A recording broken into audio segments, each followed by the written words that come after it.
Patuloy pa rin po ang misyong signature drive ng ilang mga mambabatas kaugnay sa pag-usad ng impeachment complaint kay Vice President Sara Duterte.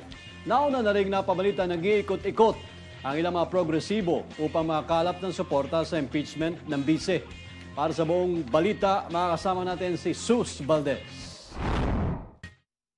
Sa kabila ng ilang eksena ng majority members ng Kamara ukol sa fourth impeachment complaint laban kay Vice President Sara Duterte, umuusad na rin ang signature drive para sa naunang tatlong reklamong naipasa na sa Office of the Secretary General ng mababang kapulungan.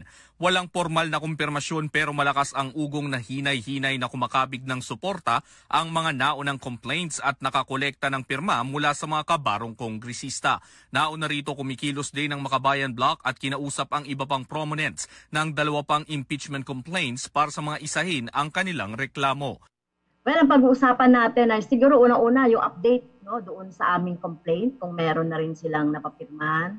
And then pangalawa, yung syempre yung common yung mga common grounds namin for yung mga common action namin para mai-push itong impeachment, lalong-lalo na doon sa pag-engganyo sa leadership ng House of Representatives para harapin na yung impeachment complaints. At saka syempre, ma-persuade din si Pangulong Marcos. Nauna nang nagsampa ng complaint ang civil society groups na kinabibilangan ni dating Senator Laila De Lima at Antonio Trillanes IV, habang ang ikatlo ay inihain ng grupo ng mga pari at abogado. Nangangailangan ng 1/3 ng bilang ng mga kongresista o 103 na pirma ang isa sa mga complaints. Kung hindi man mangyari na makapag-isa o makonsolidate ang tatlo para ma-shortcut ang proseso ng impeachment sa Kamara at maiakyat na ito diretso sa Senado.